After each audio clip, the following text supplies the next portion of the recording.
Right, welcome everyone to the weekly Purple Penny coin video. This is the second go at this today. This is the 22nd time we've done this year. As I say every week, my name's Mark. I run the Purple Penny along with my wife Catherine, a coin shop in the north of Adelaide, which is the capital of South Australia in Australia. We've been doing these videos for coming up to 2 years, and the shop has been here for just over 3 years. We just had a bit of a technical issue before because, of course, the microphone and settings that have worked for the last year decided not to work today. And of course it was the old switch it off and switch it back on again, which made things work. So I do apologise for those who have already seen me do this introduction twice. It's not a great introduction, and to be subjected to it twice is a trial. So this week in the shop, last week in the shop was quite quiet. We had quite a lot of people bring stuff in to sell, and as I was saying previously, the mix of products is really interesting. We've been getting a lot of mint product from sort of, I don't know, the 2015, 2016 period, and a lot of gold sovereigns. I haven't quite seen so many gold sovereigns come in for a while. They're all sort of bullion grade things, but there's been quite an influx of them. And on the other side, the silver, bullion silver has been flying out the door like I've never seen it fly out the door before. I guess silver price is quite low, so that would explain that. We'll just say a few hellos to people. Hello Paul, Cam, Jason, Mark, Brendan, Mike, Jason, Ogie, Patrick, Alison, Alex. I'm glad you can hear, mate. Thank you for telling me before you couldn't hear me. Gwen, Powell, Glenn, Donna. Hello Donna, it's good to see you watching.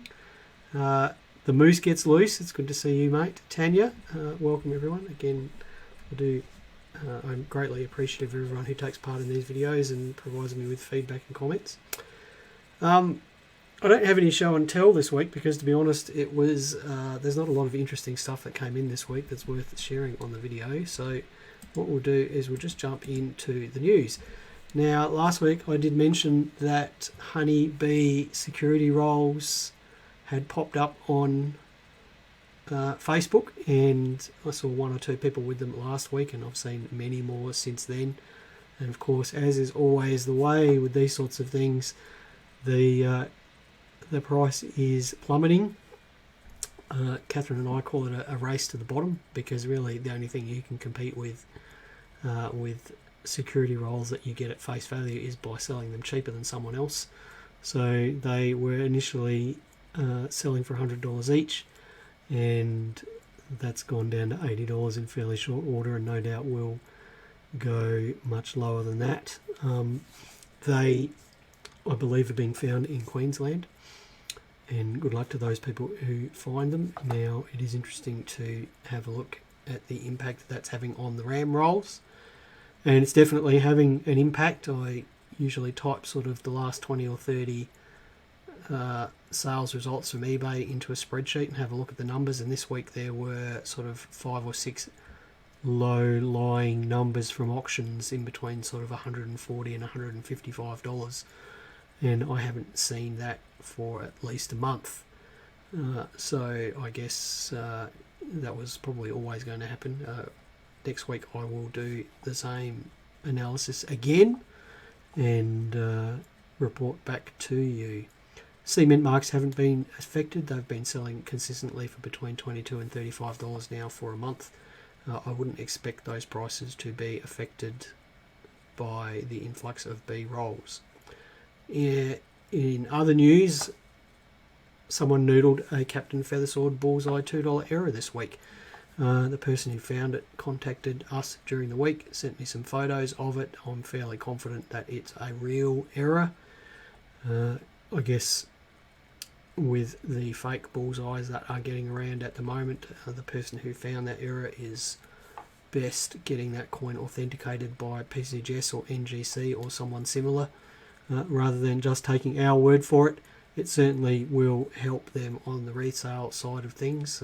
But congratulations to that person on finding that. That person has been noodling coins for several years, and by the tone of their emails, they seem to be more than delighted that they found that bullseye. So congratulations to them. In coin news from around the world, the best news I found this week was that the Royal Mint has just minted the largest coin that they have ever minted. It's for the Queen's Platinum Jubilee, and it weighs 15 kilos, and it's fine gold, 22 centimetre diameter. We'll just pop up a picture of it here. There it is there. It's actually, I don't know if that is the coin. Anyway, it's 15 kilos. 15 kilos of gold is $1.25 million worth of gold.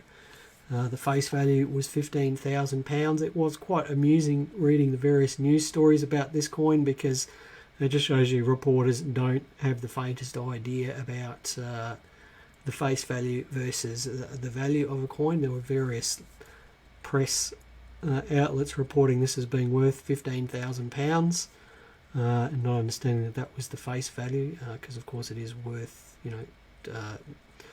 all those kilos of gold is worth well north of $1 million, or £600,000 or something like that. So the mint minted one of them, and it was bought fairly quickly by a collector. So good luck to that particular collector.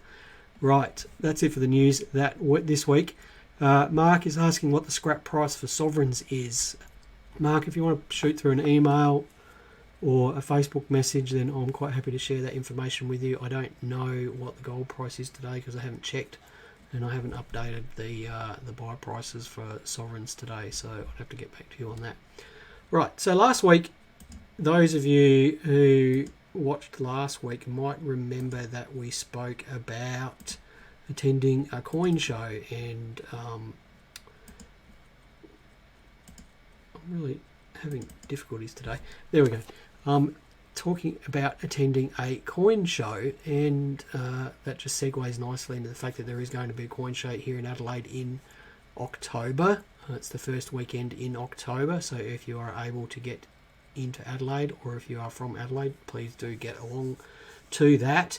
And coin shows are happening this year around Australia after being shut down for a couple of years because of COVID. So I thought it was an ideal opportunity to share some of Catherine and my experience with attending coin shows, about how to do well at them. And that was from the coin show attendees side. And a couple of people, including Catherine and a few of our viewers, contacted me and suggested that I sort of look at things from a dealer's side, about dealers going to coin shows. So I thought that's what I would do today. And I'll just bring up this other slide if I can manage to do this today. Right, attending a coin show from the dealer point of view. So the dealer realities with coin shows are that it is not free for dealers to attend coin shows. For some of the coin shows around Australia, you're looking at 4 figures, so that's over $1,000 per table as a dealer to attend a coin show. So if that dealer perhaps is travelling to Sydney and spending a couple nights in a hotel and has a couple of tables, or 3 or 4 tables, you might be looking at $7,000 or $8,000 just for the dealer to be at that show. Okay, so $7,000 or $8,000. Now, the show here in Adelaide, the tables aren't remotely that expensive, but still, if you've got a setup, if you're travelling from Victoria and spending 4 nights in a hotel, you're still looking at northward of $3,000 or $4,000 to set up at the Adelaide show here for 3 days. So those dealers, and that's not including the dealer's time, of course. Dealers don't get paid for their time. So that's money that the dealers need to recompense from profit, not just from sales. So, if you're going to break even in a show, you need to get your $3,000 or $4,000 back in profit, not just in sales. So what does that mean from you as a coin show attendee? Well, it means that if you're going to be selling at a coin show, it is actually a great way to sell a collection at a coin show, because you can quickly and easily scoot your collection from one dealer to another dealer, and get different offers and things like that. Dealers at coin shows, depending on where they come from, will be more interested in your collection, or depending on the nature of the collection. So, for example, if you come to Adelaide and you have 10 tubs of box mint product, then you are probably wasting your time showing that to dealers from Sydney and Melbourne, because they simply won't be able to get it back there. So you're better off taking that to local dealers and running it around the local dealers and seeing what offers that you get. As a sort of a new dealer myself, I encourage people to be open about what they've been offered from other dealers, and that's simply because I like to know whether we're going to be in the same ballpark or not, so that I'm not wasting your time and you're not wasting my time. So, I encourage people to be open about the fact that they've been to other dealers. There's no point being secretive about this sort of stuff at a coin show. We know you've taken it to another dealer. So, be open, be friendly, and, just share whatever information you're comfortable with sharing. Next one, haggling. I always welcome a good haggle here in the shop, and within reason, we have margins and everything. Within reason, haggling is reasonably appropriate. I guess the picking shows that are on TV at the moment probably give a false impression on what margins, certainly that we get here in this shop. We don't double our money on things, not even close most of the time. So if you come in here and offer me half of the value of something that's in the cabinet, then the answer will be no. And if I'm at a show where I've had to spend sort of a few $1,000s just to be there, then that sort of haggling is just, the answer is going to be no. And certainly if a dealer has travelled from interstate and has many thousands of dollars just to get to the show and spend some time there, then I guess you as buyers need to be realistic in your expectations about what movement there is in prices for things that are at shows. So that's something to be wary of. And if you are selling and you don't like the offer, you're always welcome to ask for a higher offer. But again, do keep in mind that certainly us, we don't double our money, and usually our offer is the best offer. We don't play silly games and try and lowball people. It's dishonest, and I find it distasteful. So our offers are, they are generally our best offers. There might be a little bit of room for movement, but we're certainly not going to double an offer or add 50% to an offer or anything like that. So, just keep that in mind as well.